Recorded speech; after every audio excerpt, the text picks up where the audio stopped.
Hola, soy Mauricio José Schwartz y esto es El Rey va desnudo. Uno de los fenómenos más extraños del cristianismo y en particular de la Iglesia Católica es la existencia de santos y santas, es decir, de personas que están por encima de nosotros, tristes mortales, pero por debajo de Dios, y que por tanto pueden funcionar como agentes de ventas, intermediarios, mensajeros, abogados, defensores o representantes legales de los pecadores comunes y silvestres, el populacho, la morralla, la gentuza como usted o como yo, salvo si usted es santo, que entonces no me haga mucho caso. Y algunos de estos santos están especializados de manera estricta, uno por allá protegiéndonos de los ratones, más bien tres, Santa Gertrudis, San Servato y San Ulrico, otro protegiendo a quienes han sufrido amputaciones, que es San Antonio de Padua, que ya volverá, dos dedicados a cuidar de los payasos, San Genesio y San Justino Mártir, y nada menos que 6 santos que extienden su manto de protección a los reyes. Entre ellos, por supuesto, 4 reyes santos. Hoy vamos a hablar de los santos y de los santos patronos, y para ello tenemos que remontarnos a la primera idea de Dios que pueden haber tenido nuestros antecesores.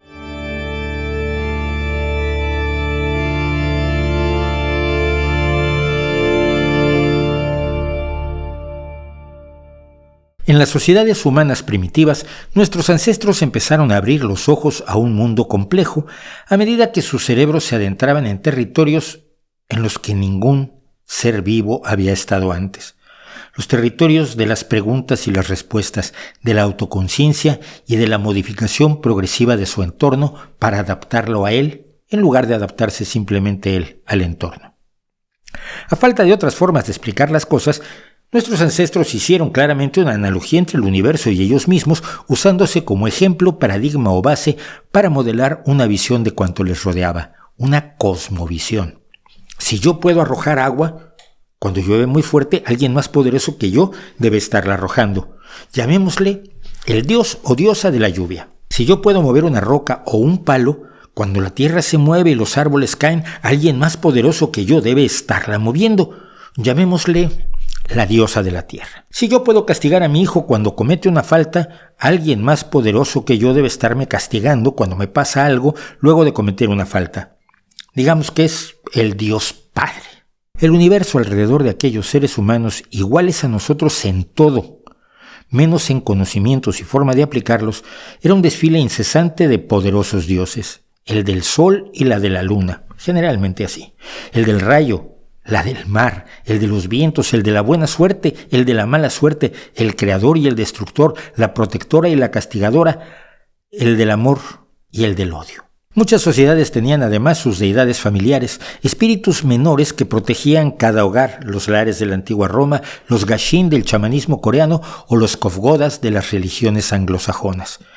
Dioses con un poder que solo llegaba hasta la puerta de casa. Tan solo el panteón mesopotámico, panteón quiere decir lugar donde están todos los dioses, panteos, no cementerio, llegó a tener hasta 1000 deidades, que ahora serán pocas, ya verán ustedes por qué, mientras que entre los romanos que adoptaron las ideas griegas como base para lo que después evolucionarían, llegó a haber varias deidades dedicadas a la misma área de la vida humana, y la gente decidía si prefería una u otra para rendirle honores y pleitesía y pedirle, por supuesto, protección. Porque ese es el segundo elemento donde el ser humano al parecer se usó a sí mismo como plantilla, como plano para la construcción de sus dioses. ¿Qué quiero yo?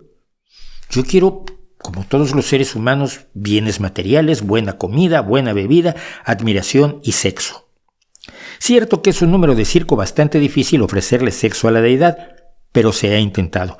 Y se puede, por supuesto, sexar en su honor o dejar de sexar en su honor, por ejemplo, al declararse célibe y reservar el placer sexual a los designios de la deidad. Pero lo demás se le puede dar a todo Dios de una u otra forma. Buena comida, tomas un animal y lo quemas para que sus vapores suban hasta tu deidad y ella los consuma y agradecidamente te sea favorable. Por cierto, nunca he visto que nadie piense que, por ejemplo, un costoso buey sacrificado a Atenea pueda ser clandestinamente consumido por Apolo, digamos. La gente prefería creer que el solo hecho de desearlo hacía que los efluvios del sacrificio llegaran al dios al que lo habían destinado, como ahora ponen monedas en las huchas o alcancías de distintos santos. Igualmente, derramar vino en honor a la deidad serviría para darle de beber. y en bienes materiales, allí sí que uno se podía lanzar por todas. Templos fastuosos, esculturas delicadas, parafernalia de oro, plata y joyas para que el dios disfrutara, como lo haría cualquier hijo de vecino, con una pesada cadena de oro o un anillo con un pedrolo de medio kilo en una mansión de dimensiones colosales después de sacarse el euromillón. Y admiración. Los dioses querrán admiración y de eso se encarga la oración dedicada a exaltar a los dioses, a decirles que son grandiosos, maravillosos, altos, bellos y poderosísimos, cosa que uno supondría que los dioses ya saben, y decirles que nosotros creemos en ellos y respetaremos todas sus ocurrencias y somos sus fervorosos súbditos y siervos, dispuestos a matar o morir por ellos a cambio del premio que nos reservan, como lo reservaríamos nosotros a quien se tirara a nuestros pies para exaltar nuestra grandeza e hiciera cuanto le ordenáramos. Luego, claro, vino el monoteísmo que cambiaba un tanto las reglas, pero no demasiado. En vez de todo ese ejército de deidades, muchas veces en pugna entre ellas, digamos que había un solo Dios que lo controlaba todo, lo dominaba todo, lo creaba y lo destruía todo, y en resumen, era todos los dioses en uno. Así lo proclamaron por igual Akenatón en Egipto que los antiguos hebreos y finalmente, por supuesto, el cristianismo, el gran monoteísmo.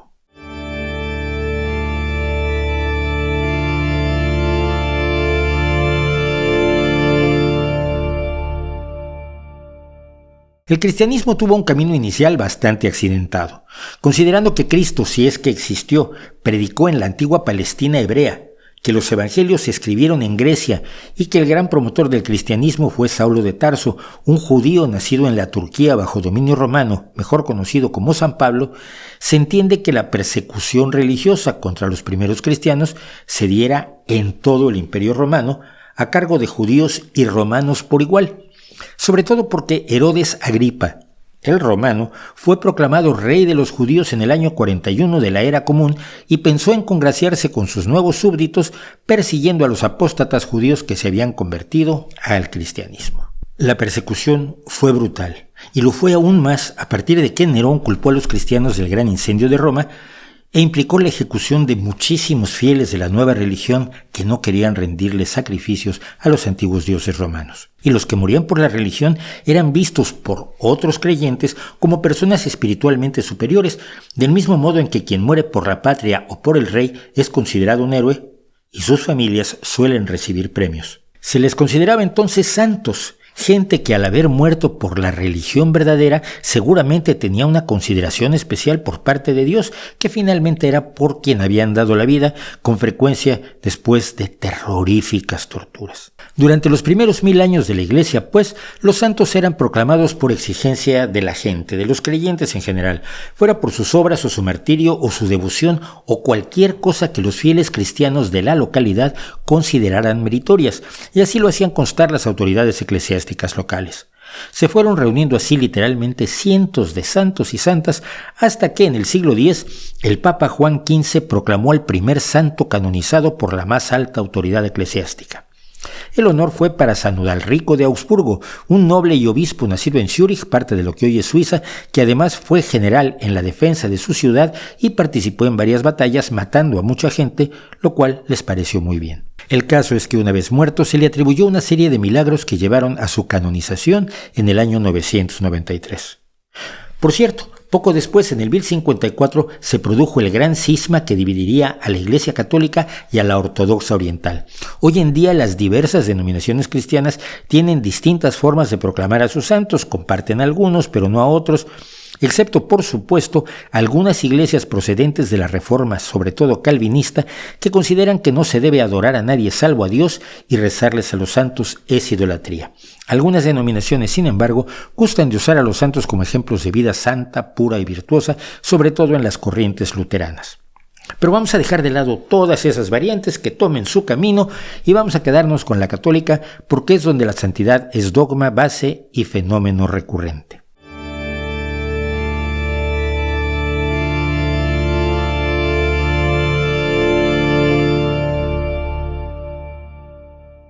Para el siglo XII ya la Iglesia declaró que centralizaría el proceso de canonización de santos y para 1243 el Papa Gregorio IX declaró que solo el Papa, nadie más, podía declarar que alguien era santo.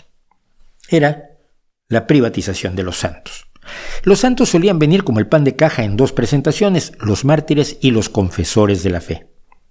Los mártires, dice la Iglesia Católica, son personas reconocidas por sus grandes hechos o conducta meritoria, aunque no fueran literalmente martirizados.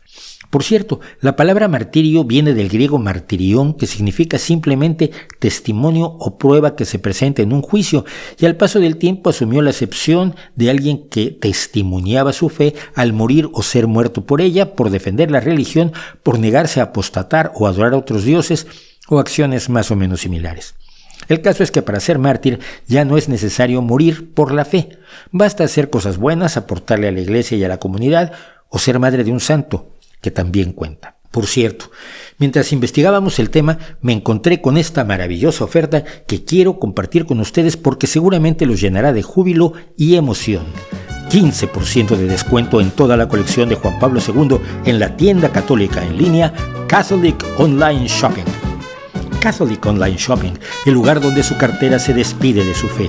En esta magnífica oferta puede usted disfrutar de este maravilloso panfleto con la biografía completa de San Juan Pablo II por solo 31,95 €, o bien puede hacerse con este precioso colgante de plata sterling por la mísera cantidad de 59,95 €. Y si realmente quiere ser un creyente como Dios manda, mándese esta preciosidad de colgante chapado en oro de 14 quilates por la bicoca de 257,95 €. Catholic Shopping Online. La santidad siempre de oferta. Adore a Dios con su dinero, que a Él le hace más falta. Y ahora continuamos con nuestra programación normal. La segunda división de la santidad son los santos confesores de la fe, personas que han sido torturados o perseguidos por su fe, pero no han muerto, con lo que no pasan obviamente a la ronda final. Pero a medida que el cristianismo se volvió la religión establecida, hacia el siglo V de la era común más o menos, las persecuciones, martirios y torturas empezaron a escasear, de modo que se decidió también declarar confesor de la fe a santos varones, por lo menos al principio solamente varones, que vivieron una vida santa y murieron en paz. Lo que no se sabe es si quienes antes habían sido declarados confesores de la fe por ser torturados protestaron por esa reducción en los requisitos para acceder a este honor. La tercera división de la santidad la formarían los bendecidos o beatos, que según la Iglesia son personas que han entrado a los cielos y tienen por tanto la capacidad de interceder en nombre de las personas que oran en su nombre. Los beatos también eran declarados por los obispos locales con toda libertad hasta que en 1634 el Papa Urbano VIII le reservó el poder de beatificar a la Santa Sede, al Papa pues. La beatificación, por cierto, se hizo más difícil, hay que decirlo, en 1983, cuando una serie de reformas exigieron que se confirme al menos un milagro a través de la intercesión de la persona para que pueda ser beatificada. Pero hay excepciones, como en el caso de los mártires, que pueden ser beatos solamente por su sacrificio. Hay que aclarar que nadie en la Iglesia Católica ha visto a un beato entrar en el reino de los cielos, ni mucho menos ha atestiguado cómo el beato se acerca a Dios e intercede trayéndole un mensaje. Por ejemplo, Dios, que si le puedes quitar las verrugas a Policarpio, Solórzano y Argote de la Avenida de la Patria 26 en la capital de Wolframia. Anda, no seas mala gente, pobrecillo. Lleva todo el día rezando. Es decir, todos se lo van inventando y jugando a los milagros. Es decir, generalmente a curaciones médicas que médicos y teólogos pagados por el Vaticano dicen que son inexplicables y que se supone que fueron causadas no por una remisión espontánea de esas que la ciencia conoce muy a fondo, o porque la persona en realidad no estaba enferma de eso o de algo tan grave, sino que recibió un diagnóstico erróneo, ni nada por el estilo. Lo que dice la Iglesia es que esa persona se curó porque le rezó a tal o cual santo pidiéndole la curación, cosa que además es interesante porque no se explica el motivo para que alguien le rece a una persona que no es todavía beato, teniendo a su alcance literalmente a miles de santos y santas dispuestos a trasladarle su mensaje a la deidad y con credenciales, por supuesto, mucho más relevantes. Pero como diría el cura que me excomulgó hace ya medio siglo, los designios de Dios son inescrutables y los misterios están allí para adorarse y no para disiparse o explicarse, porque cuando haces eso, se acaba el negocio.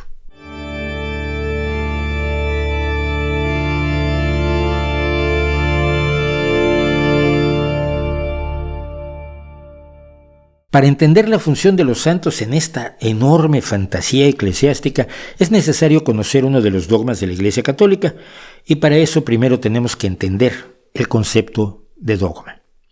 Porque el conjunto de los dogmas de la Iglesia Católica son la base de su doctrina, de todo lo que una persona debe creer obligatoriamente para ser católico y por lo tanto para alcanzar la vida eterna. Y cada uno de los dogmas es una verdad incuestionable. ¿Por qué incuestionable? Pues porque cuestionar un dogma lo convierte a uno en hereje, es decir, en alguien que cuestiona a la religión. Esto puede ser en la actualidad una pequeña incomodidad, pero en el pasado podía llevarlo a uno a las mazmorras de la Inquisición para un tratamiento que podía culminar en el ahorcamiento, la decapitación, el desmembramiento o la quema en vida, o si tenía suerte, muerto.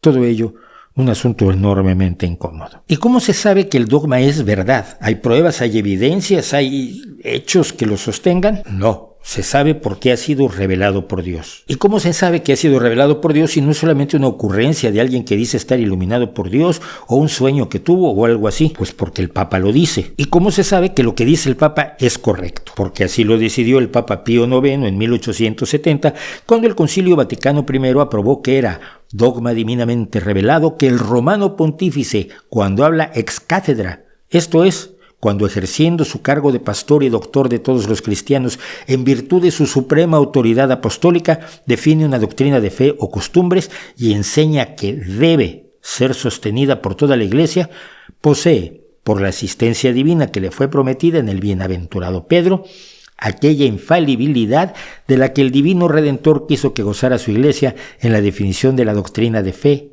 y costumbres. O sea, porque lo dice el Papa. Y basta de eso porque demasiadas preguntas acaban haciendo a la gente dudar de la Iglesia y no queremos eso. Decíamos pues que uno de los dogmas necesarios para entender lo que hacen los santos es la comunión de los santos. Un dogma de la Iglesia que significa dos cosas. Primero, significa que todos los miembros de la Iglesia participan, por el solo hecho de serlo, de las cosas santas de la Iglesia. La fe, los sacramentos y otros dones espirituales.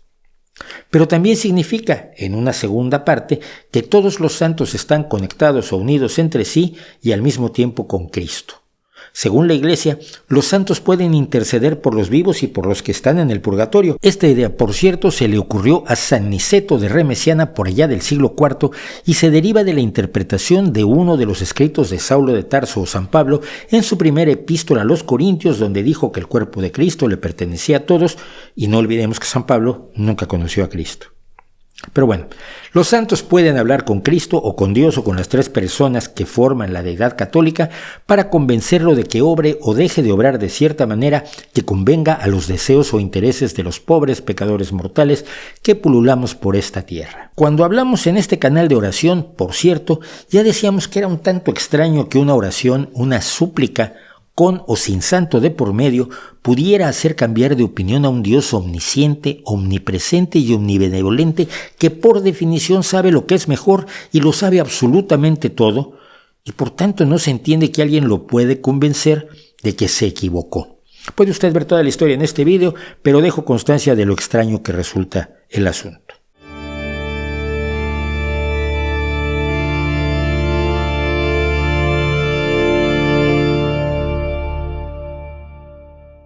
El caso es que a medida que la Iglesia se asentaba socialmente, pudo empezar a construir sus templos y cuando fue posible, trató de hacerlo en el terreno donde habían muerto o donde estaban enterrados sus mártires originarios.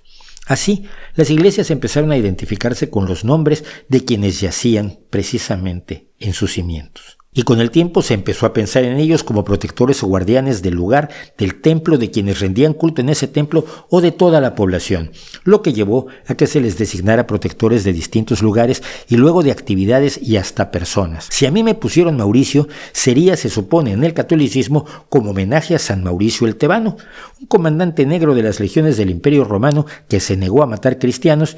Y bueno, la historia ya se la sabe usted, le cortaron la cabeza ya por el año 287, aunque en otras versiones de la leyenda se negó a hacer sacrificios a los dioses romanos y el resultado para su cabeza fue el mismo, aunque bien podía haberse negado el joven Mauricio por ser mitraísta o creyente en la antigua religión egipcia y adorador de Isis, que todo es posible. Pero la leyenda lo apuntó como cristiano y para el siglo X ya era el santo patrono del Sacro Imperio Romano Germánico. Por cierto que se le representó como un hombre negro hasta mediados del siglo XVI, cuando la trata atlántica de esclavos y la invención del racismo, de la que ya hablamos aquí, propusieron que los negros eran personas intelectual y moralmente inferiores, y mi santo tocayo pasó a ser blanco.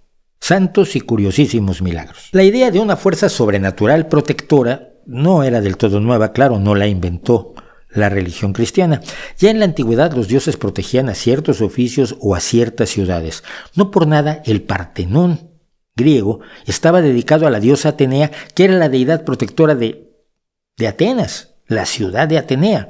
Atenas se llamaba así porque, según la leyenda, cuando la ciudad se fundó y todavía no tenía nombre, Atenea y Poseidón compitieron por ser sus deidades patronas, y Atenea ganó al entregarle a Cécrops, el mítico fundador de la ciudad, el primer árbol de aceitunas o el primer olivo. Las deidades tutelares, pues, eran más comunes y vulgares que un concierto de reggaetón. Lugares, características, oficios, nacionalidades, linajes, naciones, culturas o cualquier otro elemento similar podían tener y solían tener sus deidades tutelares, incluido el hogar o fuego de cada casa. Así que los santos patronos, como en el caso de tantas otras cosas, simplemente sustituyeron a las deidades tutelares. Y antes de hablar de lo enormemente inquietantes que son algunos santos patronos, habría que señalar que finalmente lo que da lugar a la existencia de los más de 10,000 santos que la Iglesia Católica reconoce es el antiguo politeísmo. Podías arrancarle a una sociedad sus antiguos dioses y sustituirlos por tu versión del Dios único, siempre y cuando éste contara con una corte o grupo de deidades menores a su alrededor que tomaran el lugar de las antiguas deidades que habías pasado a jubilar. El fervor que rodea a los santos puede ser brutal.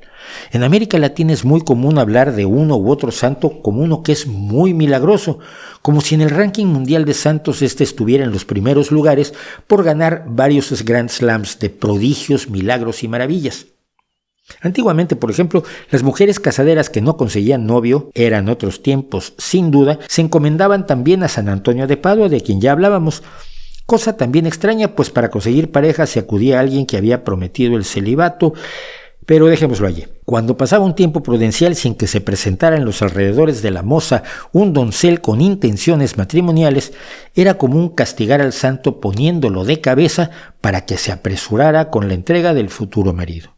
Ya que estamos en esto, Antonio de Padua era un personaje que afirmó hacer varios milagros de esos que ya no hay, e incluso decía que lo había visitado el niño Jesús, pero como estaba solo, nadie lo vio. Pero le creemos, oh sí, le creemos. Sin embargo, no deja de ser también un tanto extraño que Jesucristo pueda presentarse con distintas edades, aunque se entiende que para los fieles creyentes la idea, la imagen del Jesucristo niño evoca una idea de mayor pureza, inocencia, castidad y bondad que la del Cristo treintañero.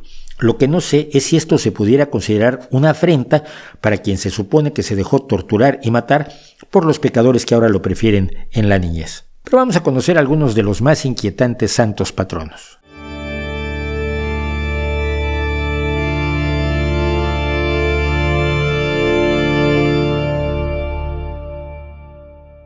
El santo patrono de Noruega se llama Olaf, lo cual resulta casi una broma, un estereotipo. Pero es cierto, se trata del vikingo San Olaf de Noruega, también conocido como San Olaf II u Olaf Haraldsson o hijo de Harold, que en su juventud fue un pirata entregado al pillaje como era costumbre en su pueblo. De hecho, cuando atacó Canterbury, mató al obispo allá por 1009. Se dice que su arma favorita eran los huesos humanos que usaba para machacar a sus enemigos. Su santidad, sin embargo, se debe que al alcanzar la corona noruega, luego de echar a los daneses y suecos que controlaban su país, decidió cristianizar a sus vikingos súbditos a punta de espada, ejecutando a todos los que mantenían tradiciones antiguas con tal violencia que los nobles se le rebelaron y lo echaron del trono. Tiempo después trató de volver y fue muerto en batalla. Pero como se dijo que en su tumba se hacían milagros, pues fue canonizado y luego declarado santo patrono de Noruega. Si eres barquero, feriante, adulto sin hijos, artista circense, payaso, violinista, trabajador hospitalario, hotelero, cazador, posadero, malabarista, caballero, asesino, sí, asesino, peregrino, pastor o un simple viajero buscando hospedaje durante la noche, quieras que no, Tu santo patrono es San Julián el Hospitalario, un buen muchacho que solo cometió un pequeño error en la vida y mató a sus padres. Eso sí, luego se arrepintió y se dedicó a la penitencia hasta que Dios le dijo por intermedio de un ángel que estaba perdonado. Ni un día de cárcel. Quizás son mejores estos tiempos, cuando personajes como Tyler Hadley, Sarah Johnson o los hermanos Menéndez acaban tras las rejas de por vida después de matar a sus padres, digan o no que habló con ellos un ángel.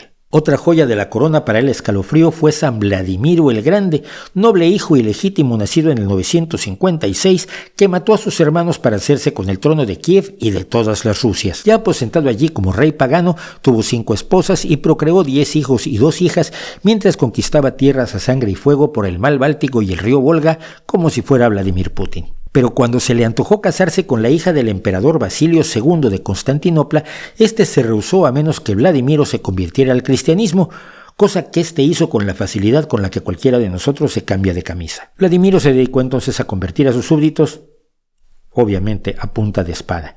De hecho, cuando su hijo Yaroslav se negó a rendirle pleitesía y pagarle impuestos desde el reino de Novgorod que su padre le había dado, Vladimiro marchó contra él sin más, y no pudo castigarlo porque murió de una enfermedad en el camino. De momento no es santo patrono de nada, cosa que puede cambiar en cualquier momento porque la Iglesia lo decida. Pero eso sí, si usted es una inundación, en serio, un encuadernador, un poeta, o es Irlanda o Escocia, cada uno de esos países tiene varios santos patronos. Por cierto, su santo patrono, o al menos uno de ellos, es el irlandés San Columba o Columba de Iona, también llamado, así como dice allí en el irlandés antiguo que no sé cómo se pronuncia. Este santo vivió en el siglo VI y fue descendiente del famoso señor de la guerra y rey que tenía el nombre más tremendo de la historia, Nial de los 9 rehenes. Un día de 560, Columba, trabajando de monje copista, decidió copiar el libro de los Salmos de la Biblia sin tener permiso de su maestro, provocando una confrontación que acabó en las manos del rey como juez supremo, y el rey le dio la razón al maestro de Columba. Apenado y contrito, Columba fue con la gente de su clan y los llamó para hacerle la guerra al rey, guerra que culminó en la batalla de allí, que tampoco sé cómo se pronuncia, donde murieron unos 3,000 hombres. Después de ese pequeño detalle ya le dio por sentirse culpable, que lo era, y se fue a la isla de Iona, donde construyó un monasterio y se dedicó a predicarle el evangelio a los pictos, es decir, a los escoceses que se pintaban. A mí siempre me llaman la atención estos santos varones como Francisco de Asís, del que hablábamos el otro día en el vídeo de los estigmas, que construyen monasterios como quien hace una torre de piedrecitas. ¿De dónde salía el dinero para los planos, las materias primas, los salarios y alimentos de los constructores, el oro para las decoraciones, para los textiles, las estatuas, el trabajo de cantería, las pinturas, los vitrales y el mobiliario de monasterios, templos, conventos y demás? Uno supondría que de las limosnas, pero la forma de partir de cero y llegar a acumular las cantidades necesarias para esas obras monumentales sigue siendo un gran misterio, sobre todo porque además, una vez construido el monasterio, se llenaba con personas que esencialmente vivían sin trabajar, otra vez de las limosnas de los creyentes. Supondremos que los que tenían más labia y más capacidad de convencimiento tenían más posibilidades de construir monasterios y por tanto ser santos. O los que eran reyes, claro, como San Luis IX, rey de Francia, que es patrono de Francia, de los franceses, incluso de los republicanos adeptos a la revolución, de la monarquía francesa, a la que no la ha protegido muy bien, y de los estilistas del cabello. Hijo de Luis VIII, se hizo famoso por proteger a los clérigos franceses, hacer cumplir las leyes sobre la blasfemia y encabezar la Séptima Cruzada, algo que le había prometido hacer a Dios si lo curaba de una determinada enfermedad. Una vez sano, emprendió la cruzada dejando un horrendo rastro de sangre y fracasando con todo éxito, como diría Lelutier. Esto llevó a que hiciera la 8ª Cruzada, en la que murió de una enfermedad que diezmó a sus tropas, y no se sabe por qué Dios no lo quiso curar también esta vez. No todos los santos patrones, hay que decirlo, están incluidos en la lista de los seres humanos más desagradables que han sido canonizados, pero la forma en que se decide en el Vaticano qué santo es patrono de qué o de quién es también un proceso más bien caprichoso.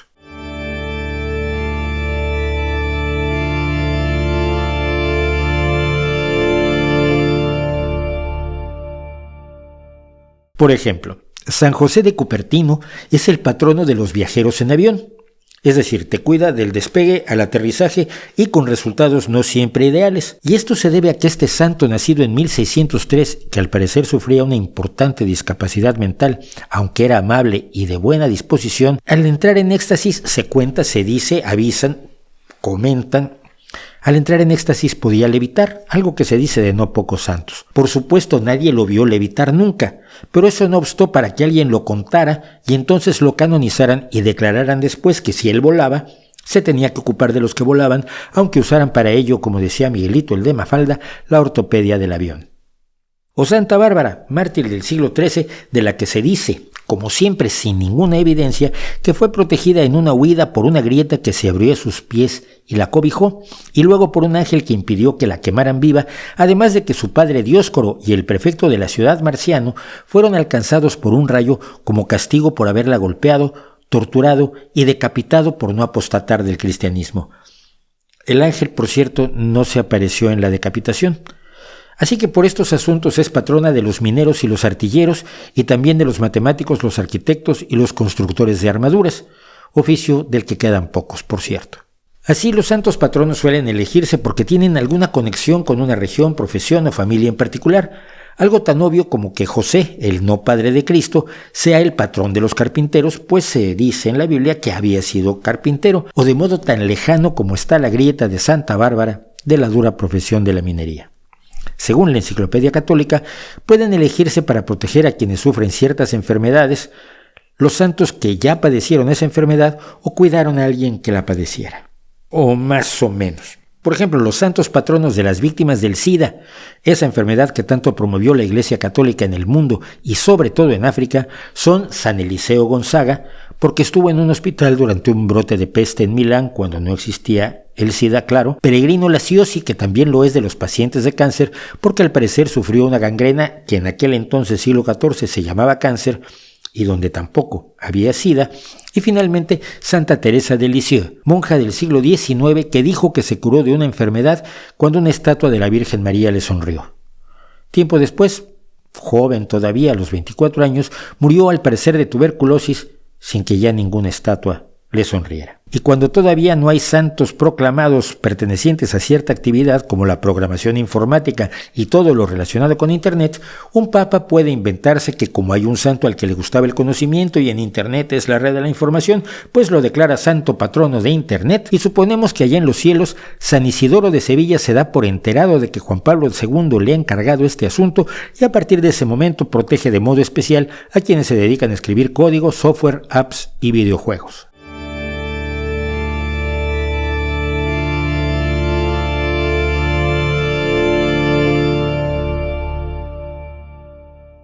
Los santos y santas son ante todo una excelente fuente de ingresos y fidelidad para la Iglesia.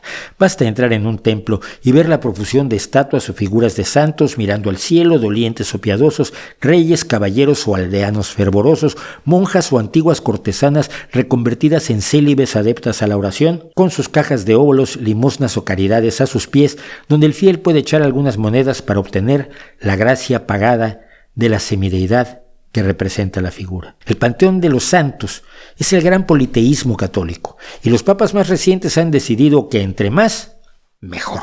Así, por ejemplo, en los 600 años anteriores al papado de Juan Pablo II, ahora también declarado santo por un milagro más que dudoso, se había canonizado un total de unos 300 santos. Juan Pablo II se lo tomó como un desafío personal y en su largo reinado de 27 años canonizó a 482 más. Ante esa tremenda hazaña de santificaciones, el Papa actual, Francisco, dijo aguántame la cerveza y desde 2013 ha canonizado la friolera de 909 santos más.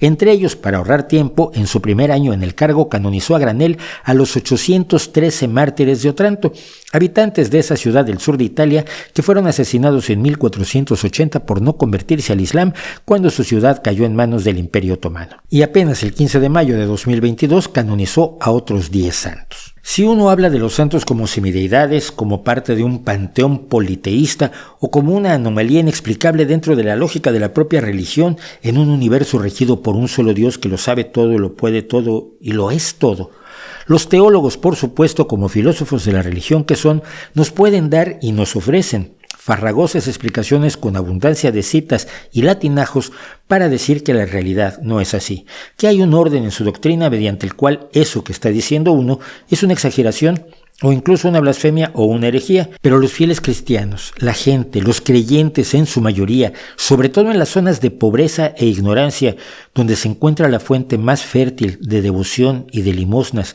de obediencia al cura y de convicción de que la vida eterna es la gran esperanza, en una vida que por lo demás es desesperanzada, el santo es visto como una deidad menor y no se puede negar. Incluso en las religiones sincréticas del Caribe directamente hay identidades entre los dioses animistas y los santos. En la santería cubana, Xangó, el dios del trueno, es Santa Bárbara. Orunmila pasa a ser San Francisco, el Ekbá es San Pedro y Babaluayé es San Lázaro. Buena parte del cristianismo y en particular el catolicismo son así imprecisos al ofrecerse como religiones monoteístas. Son verdaderos panteones de dioses menores, de una corte celestial en la que uno, desde aquí, tiene a sus defensores y quizás incluso a sus detractores. Esto nos sirve para recordar de nuevo que toda la religión cristiana, toda la construcción de la concepción cristiana, no es sino el reflejo de las monarquías absolutas del pasado donde se desarrolló. Porque Dios no es el presidente, el primer ministro o el secretario general del universo, sino el rey, el monarca, el emperador, con las atribuciones, caprichos y delirios narcisistas que tenían los reyes en aquellos años antes de las democracias. Años que aún añoran las jerarquías de la Iglesia, que finalmente está regida por un emperador, el Papa, electo por una corte de nobles, los cardenales. Los dioses del trueno y del sol eran tan creaciones humanas como el dios rey y sus cortesanos, alguno de los cuales puede interceder en nombre de usted y de su ciudad o su oficio. Un dios rey que designaba a los reyes y emperadores de este mundo material, este valle de lágrimas, como sus representantes. El soberano, antes de que inventáramos eso de la soberanía ciudadana o la soberanía popular. Como anacronismos, deberíamos usar a los miles de santos que pueblan las iglesias, el imaginario y los documentos de la iglesia, más que para protegernos o para defendernos, como ejemplo claro de los absurdos de una religión anclada en el pasado y que por ello mismo es una de las grandes adversarias del progreso, del presente y del futuro. El futuro de las religiones siempre está en el pasado, en la forma en que fueron las cosas y las sociedades cuando eran mucho peores. Mientras que para nosotros, para la gente común y corriente, creyentes o no, por cierto, el futuro, el único futuro para una vida mejor, está siempre en el futuro. ¿No cree usted?